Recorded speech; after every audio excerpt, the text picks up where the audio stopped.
Welcome to the App or Not to App podcast with the App Man, Jeremy Callahan, where we talk about why apps are not a luxury item and are essential to your business success.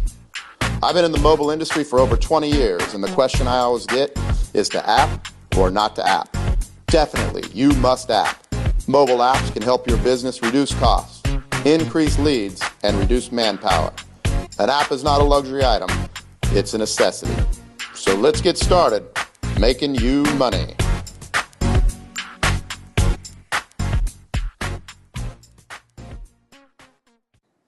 Hello and welcome to the show this week where we are talking about getting your app to go viral.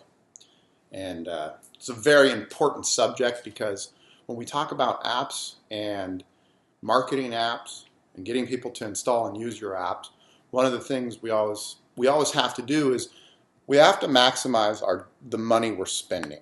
So if we're spending money on advertising and people are installing the apps and using the app, we want to make sure that we can really get the most out of those people. And one of those ways is by making our app go viral. If we can make our app go viral and we can get people to share it and reuse it and review it and do all those steps, then we're paying less money for advertising. And so there's a couple of parts to what I'm going to talk about today. You know, I was reading this book. It's called Contagious by Jonah Berger, and it's an orange book. And it was like how things catch on, how to make your product go viral. And I was a little disappointed in reading it because all it was examples. It wasn't actually real world stuff of what you can do to make a product go viral. And so when I was thinking about the show this week, I wanted to do something and actually give you 4 takeaways of things that you can do to make your app go viral. And so that's what the show is about this week. I'm going to teach you about it. If you're watching this on video on the YouTube channel, you can see the 4 things behind me. Everything is labeled on that list as number 1. And the reason that everything is number 1 is because everything is of equal importance. I didn't put the first item number 1 because that's the most important, and 2, and maybe you do 3 and 4. You got to do all 4 of these. But the good news is if you do all 4 of these, you are guaranteed success to have more people installing your app for a cheaper cost. And that's really what we're after on this one. So there's really those 4 steps, and I'm going to break it down. So there's 2 main things I want to kind of get out of the way up front. And the first is iTunes and Google Play. So when you have an app and you publish your app, it goes onto iTunes and Google Play. And on both of those pages, you kind of have like a web page or a listing page, we'll call it. And on that listing page, it talks about your app and what your app does. Now, there's also people searching in both those app stores, a lot of people searching. So if you're familiar with SEO, search engine optimization, the same thing is happening in the app stores, which is called ASO, App Store Optimization. So there's a lot of people just searching for apps by keywords, pets, pet supplies, movies, sports, basketball, football, right? People are just searching for all these different things. So, and then on top of that, there's just the natural people searching. And then on top of that, the App Store has categories. They have a business category. They have a catalog category. They have a shopping category. They have a sports category. So there's all these different categories that they have. So if you were to look in the App Store on a regular basis, whether it's Google or iTunes, there's a listing of the top 100 apps. And usually I think it's the top 100 free apps, the top 100 all-time grossing apps, and then I don't know what the third one is, but it's like the top 100 most installs, something like that. So those are the 3 big categories, but then you have all these subcategories, which are like business, sports, like I talked about earlier. So you have these categories. So there are a lot of people, or they rank the apps from 1 to 1,000 or however many apps are in there by the category. So if you can get into the top 50 within your category, you're looking at about 1,000 free installs a day. That's in the top 50. If you're in the top 10, you're looking at 50,000. If you're in the top 5, you're looking at hundreds of thousands of installs a day just for being in that part of the category, just being that high up in the category. So the key here is, how do you get ranked up in that category, right? How do you get up there? Because, people are searching. Sure, that's good. We can rank good for keywords, but how do we actually just get so popular that we get into that top 50, top 20, top 10? Sky's the limit, 10x, number one in the category. Can you get that high with your app? You potentially can. It's a little bit of pay to play. So if you do have some money to spend, you have a better odds of getting up there. But it doesn't take all that much money to get up there. I've been up there myself personally. My app, ShoeSwipe, years ago, I was featured in an article in BuzzFeed, and then an article in Fast Company, and an article in Product Hunt. And so those 3 online articles started generating a lot of traffic, which led to a lot of installs. And the app stores saw that as a good thing, and they started ranking me up. And one morning I woke up and it was about, I was getting like maybe 15 installs a day for the first couple days the app went live. And all of a sudden I woke up one morning, it was 8 o'clock in the morning, and I was in New York, and I already had, I think I had like 600 installs by 8 in the morning. I was like, what happened? What happened? I didn't know what was going on, right? And so I started searching Google, and I started looking around, and it turned out it was those 3 articles had drummed up a lot of interest. And so what ended up happening, and I didn't realize it till a couple of days later, was I ranked up to number, I think it was 13 in the App Store in iTunes. So just by being ranked up that high, I was starting to get all kinds of free installs. So it's very powerful, because if you can get ranked up that high, you're going to really start to see free traffic coming in and free installs and free customers, right? And so I kind of reverse engineered it. I started reading, I started studying at that point in time. Prior to that, I was, 2013, I was more or less just a developer. I had an idea. I built the app. I launched the app. I did do some marketing and some things behind it, but I wasn't a pro marketer, and I didn't hire anybody. I was just doing it on my own, kind of shooting from the hip, like Han Solo. If you're watching the video, you can see I have a Millennium Falcon shirt on. But yeah, so I was just shooting from the hip, and I kind of was trying a bunch of different things, and I just got lucky, and all of a sudden I was there. And so after that all happened, I took a step back and kind of started studying and looking into why that happened. And now when I develop apps and work with customers all over the world, of businesses of all different sizes, I can bring this to the table, and I'm bringing it to you today. So this is free how-to information, how to make your app go viral, so you can get free traffic, free installs, make more money. So I hope you find value in that. And so the next kind of thing I'll briefly talk about is just kind of a high-level thing about sharing. And one of the things we really want to strive for is to get people to share.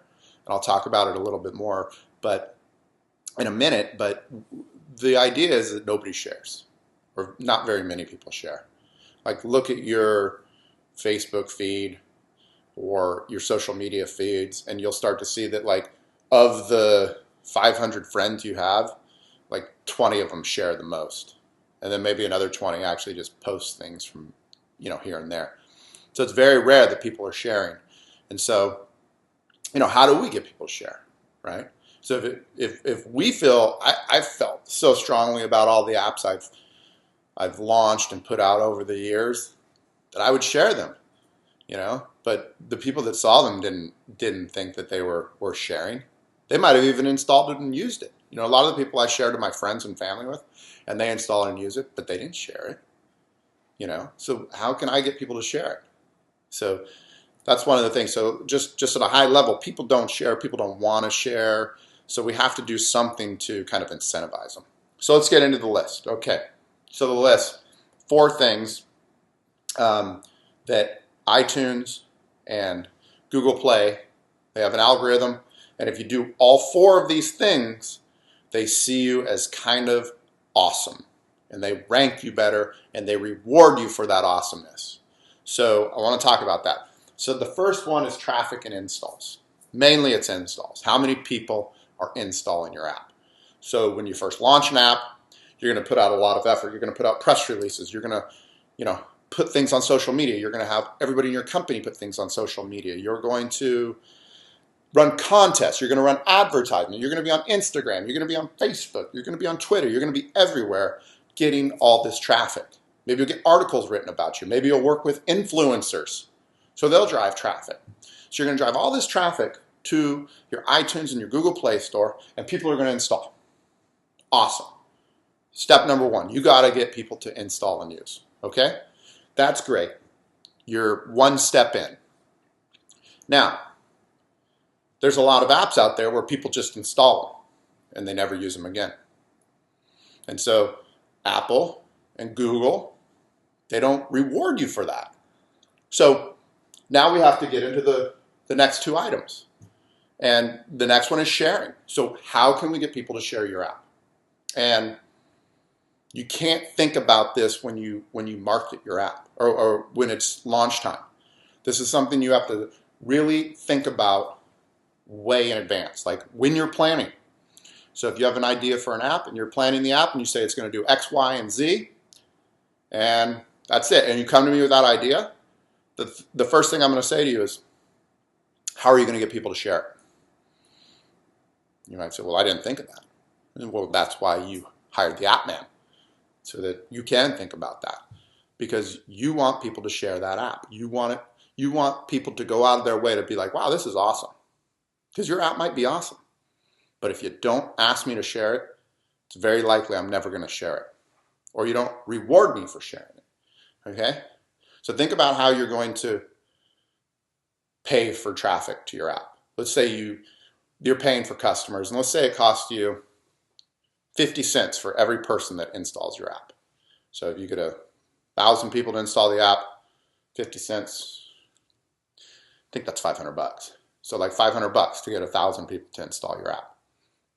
What if, of all those 500 that actually installed, you asked them to share? And what if, I don't know, let's just say 10% of them, 50 of those people shared. So now you got 50 free installs. Count that against the 50 cents, 50. I don't know what that math is, but now you're not paying 50 cents an install. You're paying like 45. Just guess. Not good at math. And I'm a software engineer. Proof, you do not have to be good at math to be a software engineer. Right here. Okay? So sharing, how do you get it? So you need to have something in your app that asks people to share them. Okay? Think about that when you have an app and you install the app and you start using the app. Like when you're registering and signing in, the best thing you can do, the easiest thing you can do is say, hey, share this with your friends on Facebook. Ask the people to share it. Like it's that simple. And then on top of that, you could even do something like what Uber does or Lyft. They say, if you share this app with Jeremy and I use it, I get $5 towards one of my rides and you get $5 towards one of your rides. So we've incentivized people to share, to put an ad somewhere. Okay? You can do contests. You can incentivize in a lot of different ways. If you are looking for ideas around this, get in contact with me, jeremycallahan.com, and I will give you all kinds of ways to incentivize sharing and create sharing loops. So you put them in there so people know, okay? And again, it's very important. You spend a lot of time creating the app, marketing the app, so you want to make sure that people are, 1, installing it, and 2, sharing it. And then that gets us to our third thing, which is people need to reuse your app. And again, this is how Apple and Google are going to rank things. If you get a ton of people installing your app, like I did with ShoeSwipe, because I was getting all this free traffic, no one was sharing it because I didn't ask people to share. And then what I found is people use the app like 2 times, 2 days, and they never really used it again. And that's what Apple and Google, they just sent me down in the rankings. As fast as I got up to number 13, I was out of number 13 because people weren't reusing the app. And on average, every app that's out there, the average user uses it 1.5 times, whatever that means. They basically use an app 2 times and they're done. That's on average. So how do we get people to reuse our app? And this is another thing that we have to think about up front during the planning stages. How do we get people? How are we going to get people to reuse the app? And there's a lot of ways you can do this. Number one, the easiest way is fresh content. Just fresh content. So let's say you have a YouTube channel, and on the YouTube channel you have, I'll give you an example from Gabe, Kronos app, workout app, and he's got 4 exercise programs on there that you can purchase through the app, and then work out through the app, see the workouts. But on top of that, he has a YouTube channel, and on the YouTube channel he just puts like a shoulder workout, an arm workout, a leg workout, whatever. Well, whenever he posts into his YouTube channel, we pick it up and put it in the app. So now when people are opening the app, or not even opening the app, so they have the app, they've installed the app, maybe they're not using the app anymore, but he sends them an email every few days and says, hey, there's a new shoulder workout, click on the link. If they click on the link of the email, they're not taken to a web page. They're taken to that workout video inside the app. So now they're reusing. So that's a real simple way, okay? More complex way to get people to reuse the app is something like Fitbit, the little thing you put on your arm and it tracks your steps. There's a lot of people that are, it's not so much an app, but it's, because it's actually a hardware on your wrist, but they're actually getting more people to reuse it and to share, because they created this thing where I can compete against my girlfriend and my other friend. I think I don't have one, but it's like the weekly challenge. They have one, the work week challenge, which is like the 5-day Monday through Friday, and then they have the full week challenge. And so these people are competing against each other. They're sharing it with their friends, and they're reusing it. So you could do the same thing with a mobile app. You could have a reward system, like let's say you're an ab workout, and you want people to keep coming back and to stay fit. So give them a badge, give them $2 off a product. Do something, but get people to reuse. And then like another reuse one you're probably familiar with is like Instagram or Snapchat. They have the one where you take the selfie, and then on the selfie you can put the different things on your face. You can put clown makeup on your face, you can put bunny ears and whatnot. So like if I'm a girl and I see, oh, my friend has cute little bunny ears, I want that. So I'm going to go into the app and I'm going to, update the app so I can get bunny ears. And oh my God, I'm so cute, and I can send that to all my friends.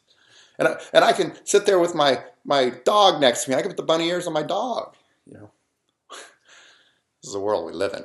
So anyways, but that's a way to get people to come in and reuse. And what they're doing, Instagram and Snapchat, is they're always coming up with these new filters of things to put over your face, sunglasses, hats, whatever, right? So they're constantly putting new content in there to draw you back in to reuse that app, because it's a very important step. So again, we'll just go over it. So because it's important, you want to rank up in your category, and if you do all 4 of these things, you rank up in the category, you get free traffic, you get more installs, you make more money. So installs, how much people are coming, traffic and installs, sharing, how many people are sharing, how many people are reusing your app, and then how many people are reviewing your app. Are you getting reviews? Reviews are kind of like sharing. Most people don't want to give them unless it's bad. So you got to have some way to kind of mitigate this. So one, you got to ask for reviews, right? Because most people just aren't going to go out of their way to review. And then secondly, how do you mitigate so you get minimal bad reviews? And really it's pretty, you see the pattern of use in most apps. So you use an app for a few days, and then all of a sudden you get a notification. It says, do you love Sportacular? Sportacular is I think Yahoo owns it. It's the number one sports app there is. Do you love Sportacular? And it says yes or no. If it says, if I hit yes, that takes me into iTunes to submit a review. It asks me, do you love it? Yes. So I go to Apple and I submit a review. If I hit no, what they do is they take me to a contact page on their contact page in the app. And it says, why don't you like it? What happened? And now I start writing a review. I'm not writing a review. I realize I'm not stupid to think I'm writing a bad review. I realize that I'm submitting this to them. I'm saying, your app doesn't do this. It crashes every time it does that. The mental mindset of that is that it makes me think as though I'm helping them. I can be as harsh as I want. I can say, this app sucks. I don't like it. It doesn't do this. You should have done that. And but it makes me feel like I'm telling someone at the company that they're hearing my voice, as opposed to just a review on the App Store somewhere that somebody might not ever see. And I can't even respond. Well, now you can respond to bad reviews in the App Store. You used to not be able to respond to them as the owner of the company or your app. So now I can, that customer feels as though they're telling me something, and I can get an interaction going with them. I can win them back. Gives me an opportunity to interact with my customer. So that's how you do a review loop. So again, very important stuff today. If you want your app to go viral, if you want to make more money, if you want to get more installs, usage, rank up in the category, free installs, people sharing your app, word of mouth advertising, going viral. These are the 4 steps. Again, they're all labeled number 1 because they're all equally important. Traffic and installs. How much traffic and install do you get? Do people share? Do people reuse? And do people review? If you can do all 4 of those things and you can plan them out at the beginning so you have an idea going in before you launch about what you need to do, then you're going to be more successful and you're going to make more money. My name is Jeremy Callahan. I am the App Man. You can find out all kinds of great information on my website, jeremycallahan.com. I have a YouTube channel, and I would love for you to subscribe and follow me and give me feedback and let me know how I can help you develop your dream into a mobile app to help your business go to the next level with the mobile app.